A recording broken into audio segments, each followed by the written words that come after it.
So we woke up this morning and it was -11, and we've been going through quite a cold snap. And I noticed that our heater, our mini split, wasn't running at 100% capacity.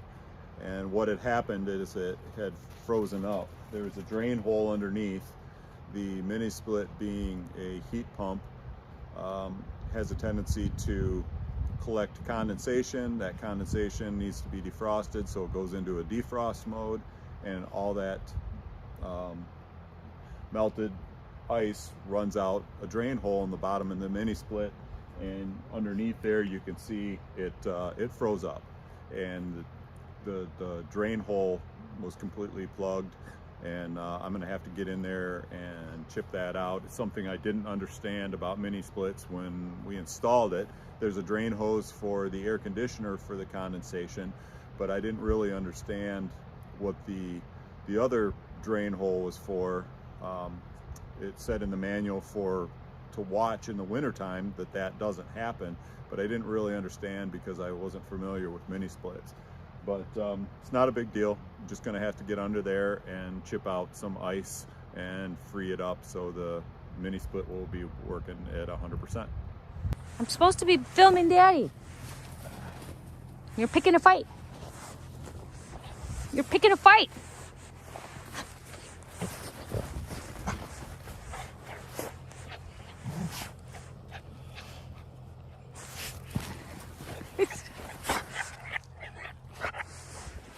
All right. You can see where the ice is coming out from between the two bricks there, and there's a pan right underneath there or just there's a hole. There's just a hole in the bottom of the mini split. So you can see, the drain hole. Yeah, and actually when we have a warm day like today, I think, what is it, 27 degrees? So when we have a warm day like today and it starts warming up, it actually makes it worse for us when it gets, warmer and then freezes super cold in the middle of the night, because then this has no way to escape. So Jay has the fun task of breaking it out.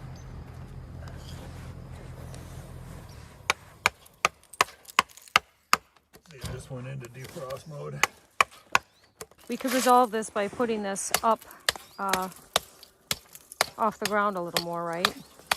It would help.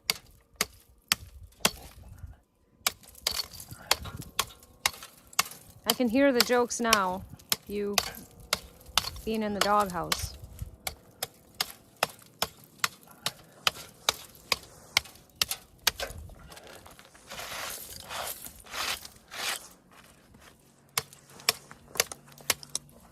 So I'm assuming next spring, summer, this is going to be one of our minor tasks. Will be to add about, 2 more bricks? Yeah, at least. We don't want to mount it on the container because we want this container to be easily movable if necessary. And plus we don't want to add extra holes in the container more than what we already have. Stop. Wait. I am trying to tape our video. Do you have something you need to say? You with that stubby tail? Huh? You want me to throw a snowball at you? No, I don't have gloves on. What's your tail? Your butt's a wiggling. Stop punching me. Stop.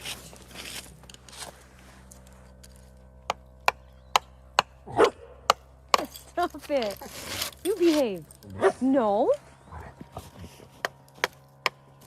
You behave. You behave.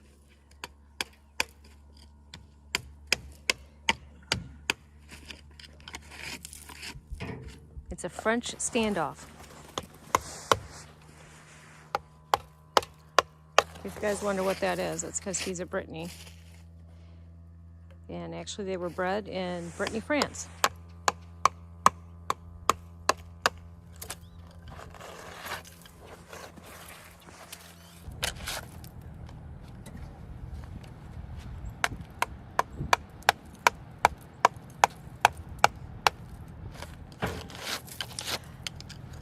You know, overall, this shipping container has been just, to me, it's exceeded my expectations. We really went into this not knowing anything about shipping container finishing into a home. And I was fully expecting us to have a huge majority of challenges in the winter, especially. And this winter, to me, seems like it's been a little bit more intense in temperatures than normal. Normally we get 2 weeks of a deep freeze, and what I mean by deep freeze is, you know, teens sticking that way and then staying that way, but we're looking at 5 weeks sub-zero temperatures consistently, right?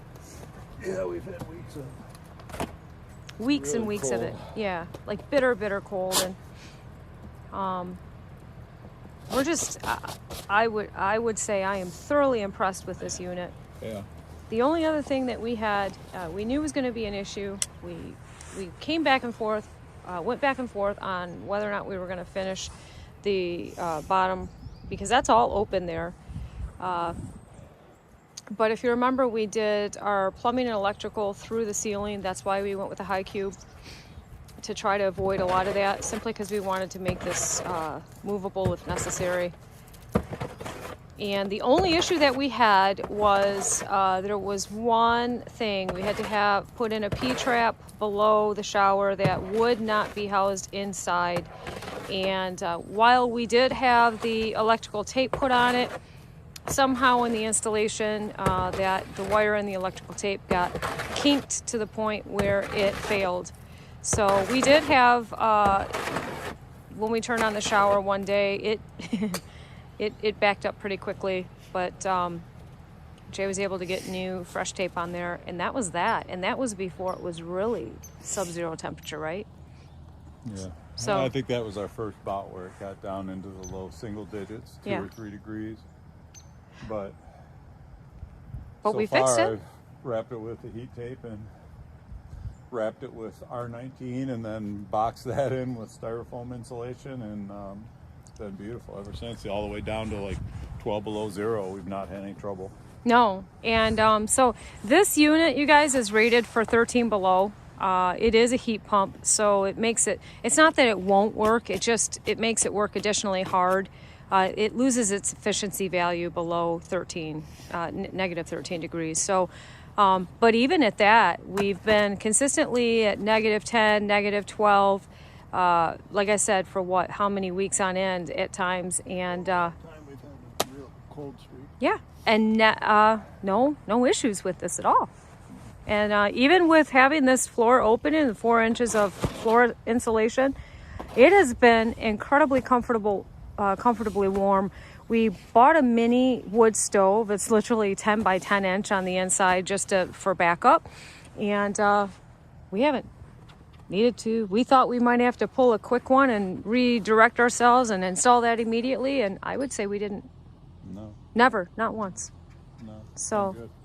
And fortunately, when we did lose power, our generator runs this no problem. It runs everything in the house.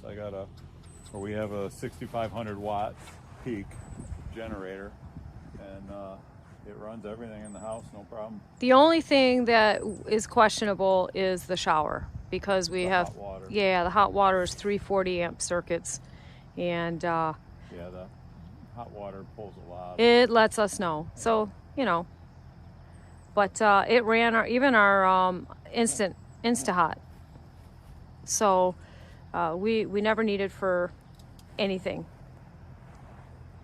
But it's running fine now. So you can see in there, there was at least 4 inches of ice probably in there built up, and it's just that condensation draining off the fins of the mini split, and when it goes into defrost mode, and it just drains out the bottom. And they give you I think a little drain tube. They give you a 90-degree elbow that you put up in the hole, and then there's a drain tube. But wouldn't that freeze up? That's why I think that drain tube would be a constant battle trying to keep that thing you know, from freezing in the running free, sub-zero, yeah. or when it's, you know, in the winter, it's just going to be hard to keep that thing from freezing up. So this is only the second time. We are what, the 7th of February today? Yeah. So this is only the second time Jay's had to do this. I say only because Jay's had to do it and not me. So it's not, you know, but I would say for our first winter in this, again, I would highly recommend this system to anybody. I've put them a lot in clients' homes. I've never done them in our own. Very, very efficient. Yeah. Very energy efficient. So just to give you a close-up there, you can see right there where Jay had to chisel that out and get that ice out of there so that it can run freely. This is something that we're going to have to do this spring. No complaints though. This has been a great unit, and we fully expected to have little tweaks here and there, and so far we have been very, very blessed not having too many issues like these because this one was just a small one. Just a very easy fix. So we've had a lot of people wonder how we cook in this space, and since I don't have a full-sized stove or cooktop or oven, and so I wanted to take some time to show you that right now. So what I'm going to do is use the bananas. I'm going to make waffles. So right now all I'm going to do is macerate these bananas and get them going. I don't know if you guys have ever heard of einkorn wheat. I really like this, and what this einkorn wheat is basically it's the original wheat. So instead of having 12 or 36 genetically modified grains on one wheat stalk, this has only 6, but the same nutritional value. So you're not dividing the nutritional value up to 6, from 6 to 36. So now that the bananas are mashed up, I did 2. If you want more, you can do more, obviously. These are pretty like strong in the alcohol flavor smell, so 2's enough. So I added 4 tablespoons of plain yogurt. I don't want to add sugar. I'm not a sugar fan. So I am using authentic maple syrup just to get it. I don't need a lot because my bananas smell pretty sweet. Just ground cinnamon, just a little bit.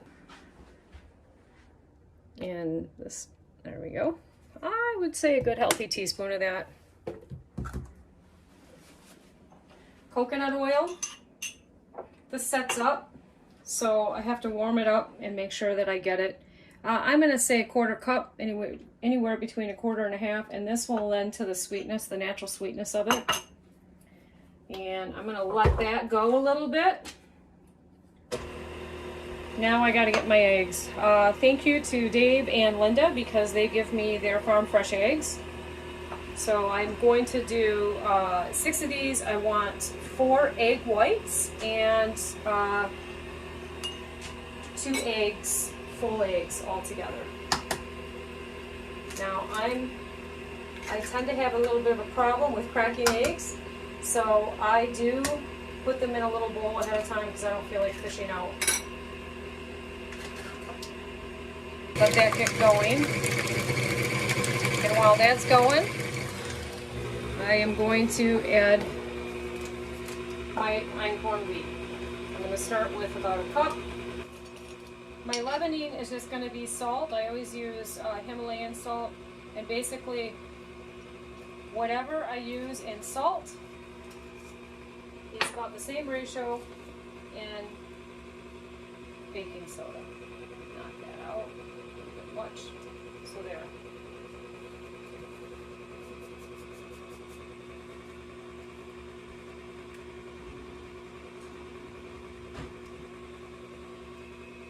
And then I just start gradually adding. There's nothing to this. It doesn't matter if this batter is lumpy.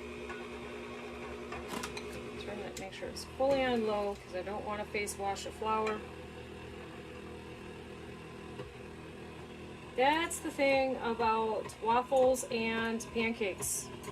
People tend to overbeat them, and then what ends up happening is you get a tough waffle or pancake.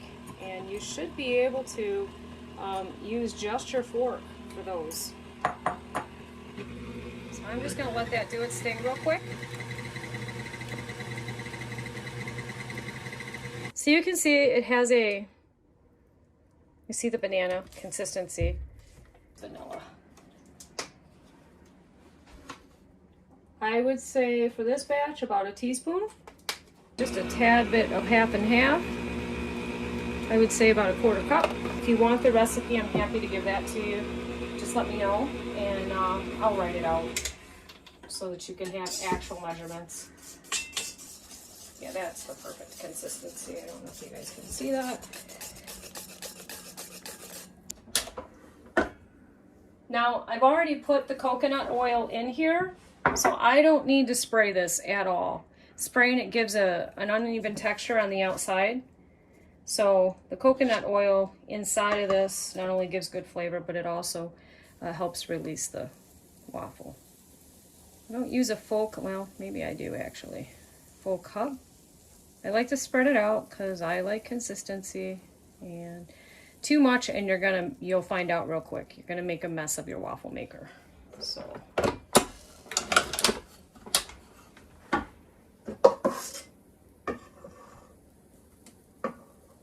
Sometimes I add oatmeal to this, so less of the einkorn wheat, but the einkorn wheat is pretty heavy duty in protein. So you can see right here, I added a little bit too much and it's starting to come down, and that's what I mean by if you add too much, you're gonna make a mess of it. So these are nice to make ahead of time. What we like to do is, I'll make these on a Saturday. Sometimes I make them like a week ahead, a week ahead of time, put them in the fridge or put them in the freezer. And then on Sunday, when we're on our way out the door to church, because we're gone for a good portion of the day, we'll take these and I'll just toast them and put peanut butter on them. And I mean, it's all natural, healthy, no processed anything in it. Okay, the top one here is, let me know it's ready to go.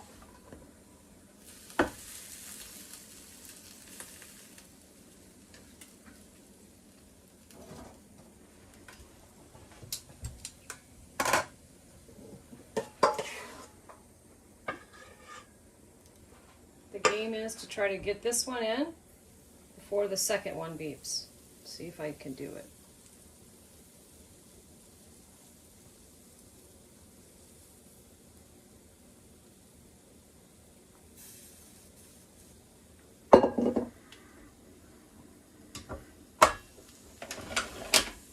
The wonderful thing about this is you can feel comfortable knowing, especially if you have children, you can feed your kids this and they're not hungry a couple hours afterwards. This is a true breakfast in a handheld food.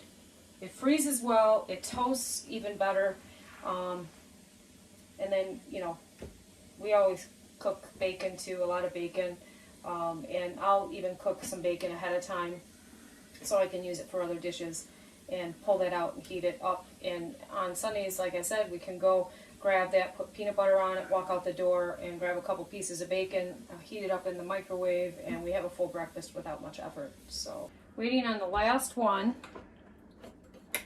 So we have just enough to give the dogs a special.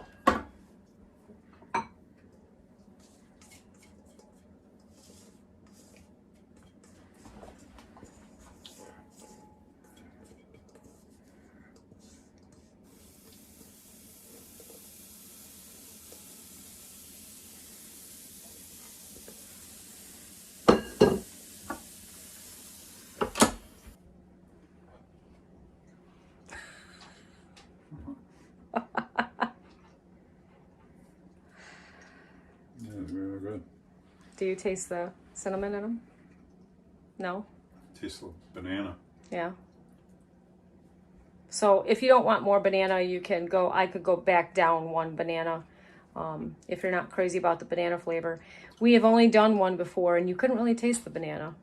I mean, it's not strong, but it's really good. And so do you think it needs more sugar? No, not for me.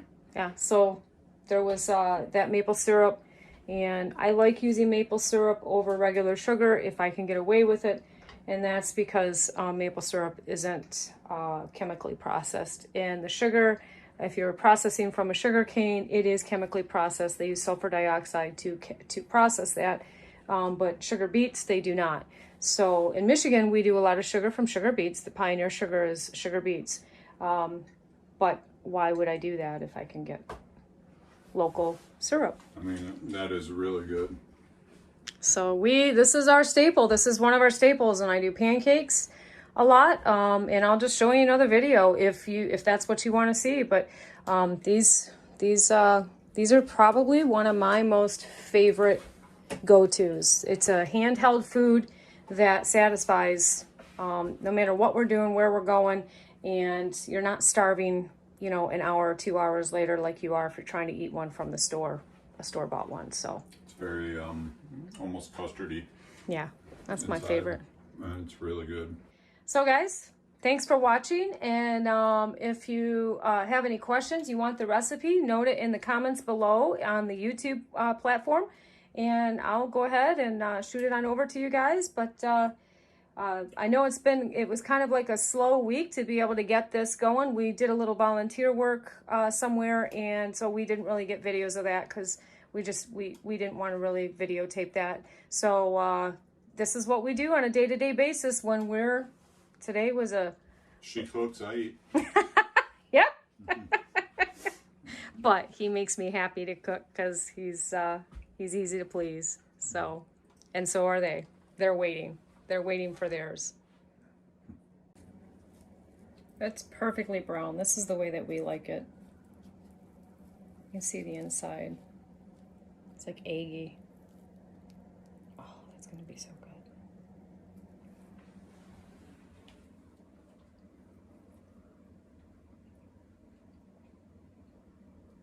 These are really good. Mm-hmm.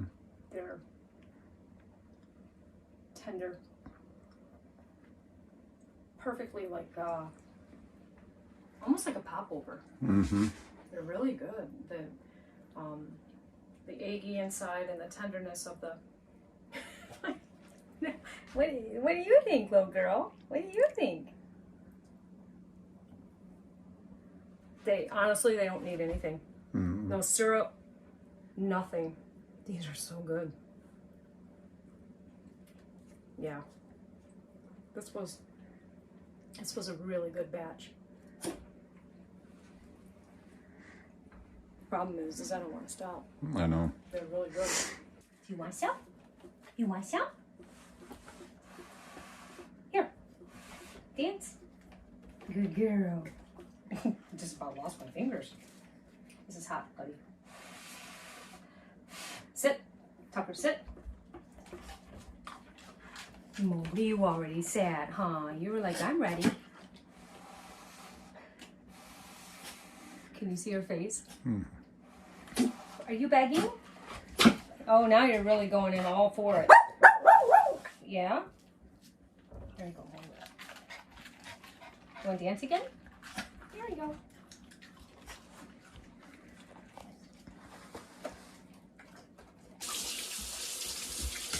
That's how we do it in this household. Tricky, tricky, tricky.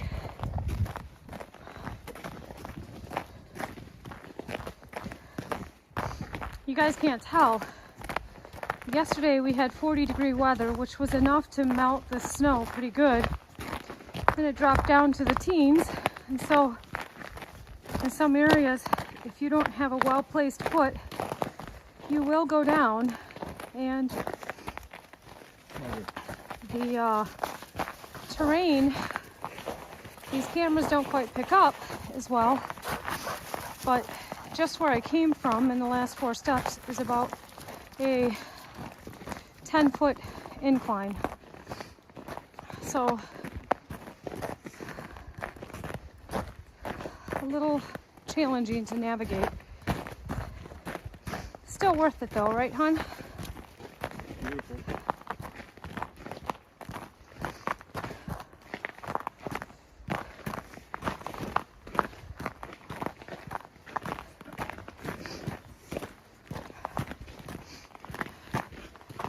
Trying to be sure-footed, and then there's that guy. Like, no big deal. And that's about a 40-foot drop there. It's fun to watch him work. Just to see where his nose takes him.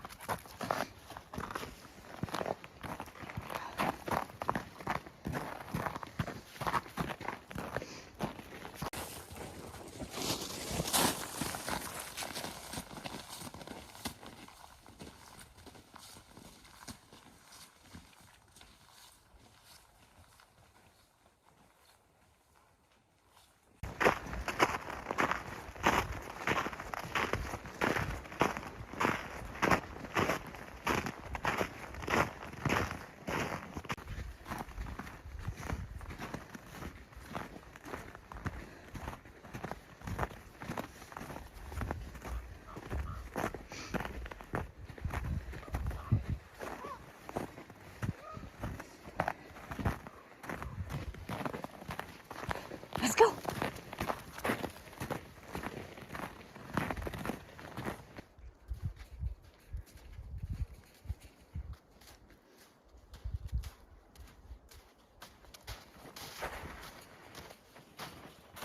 This is what we do when we get in the deep snow.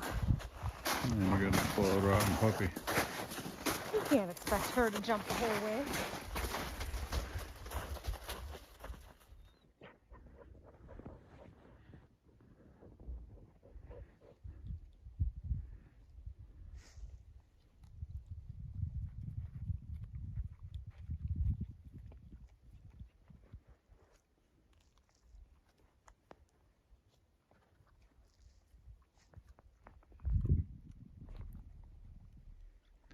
The only footprints are ours.